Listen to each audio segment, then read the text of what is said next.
Welcome to episode 164 of the Questlore series, The Ribbiting Tale of a Lily-Pad Labour Dispute. To start this quest you must have completed Children of the Sun. Marcellus is paranoid about the frogs. He believes that they're out to enslave everyone. You check on the frogs and are surprised that they can speak clear English. The frog points out that there are giant lizards with wings who can fly around and expel highly combustible fluids from their mouths, so why would a talking frog be any more strange? Fair point.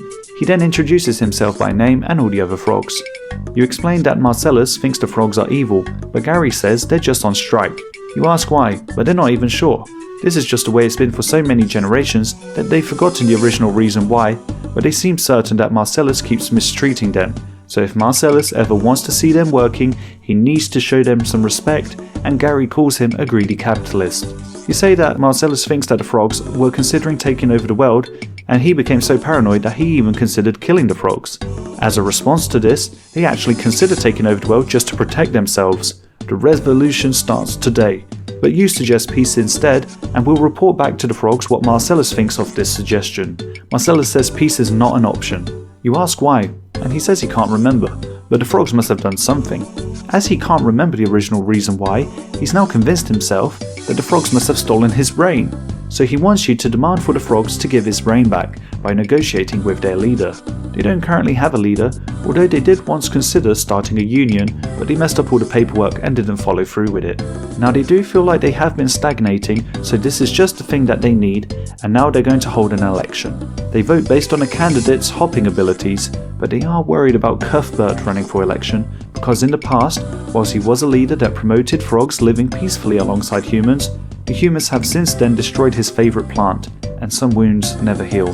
He would run a campaign of war, so the election has to be rigged in a way that prevents him from winning. The hop-off is a jump from the shore to a lily pad.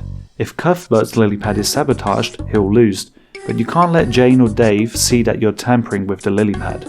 As independent third parties have already given them a quick check, you now need to distract them. Fortunately, Jane and David are a bit hungry and would love some oranges, especially because they're bored of eating flies. They want something more exotic, and mention that the best oranges are the ones higher on the tree. You chop the tree down, and whilst they're distracted with the oranges, you make a barely noticeable hole in the lily pad. You then return to Gary and Sue to start the election. Cuthbert unfortunately never learned how to swim, so now he's dead. Since there was only one other candidate, Sue is now in power. Now that they can negotiate peace, they ask what is needed, and you explain that Marcellus wants his brain back. But they don't have it, and they don't even have anything else to offer. You decide to take matters into your own hands and presume that Marcellus doesn't like all the flies around here, so you ask the frogs if they can make a deal with the flies. But they will only deal with the flies if Marcellus gives them fair pay for their work, otherwise they will continue their strike. The payment they want is fresh orange juice. Why do frogs like oranges so much? Marcellus is confused because he doesn't know what the flies did wrong. As you're so tired of this whole situation, you just say that the flies are out to get him and they're planning to kill him tonight. Now Marcellus just wants some proof that this is the case first. You explain to the frogs that Marcellus is open to proposals, but he wants proof that the flies are against him. They suggest stealing a prized possession of his and planting it on the flies. So now, on top of frog slaughter, you're also going to commit theft. Inside Marcellus's home, you can search his bed and find a love letter to Nalia, who hasn't replied to the last 28 letters he sent. Nalia is the code to open a chest and find a plushie inside. The frogs suggest that you plant a plushie in a pile of capybara dung that the flies keep gathering around, which you do. And suddenly Cuthbert, the Lord of Dread, rises from the dead and fights you. Marcellus checks the heap of dung and says that we have a deal with the frogs, and there is peace after all. You say that you wish you could scrub all the memories of this event from your mind. Gary asks if you've tried using soap and water. Oddly enough, you haven't tried that yet.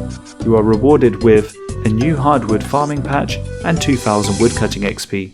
Join me next time where I'll explain the lore behind Death on the Isle.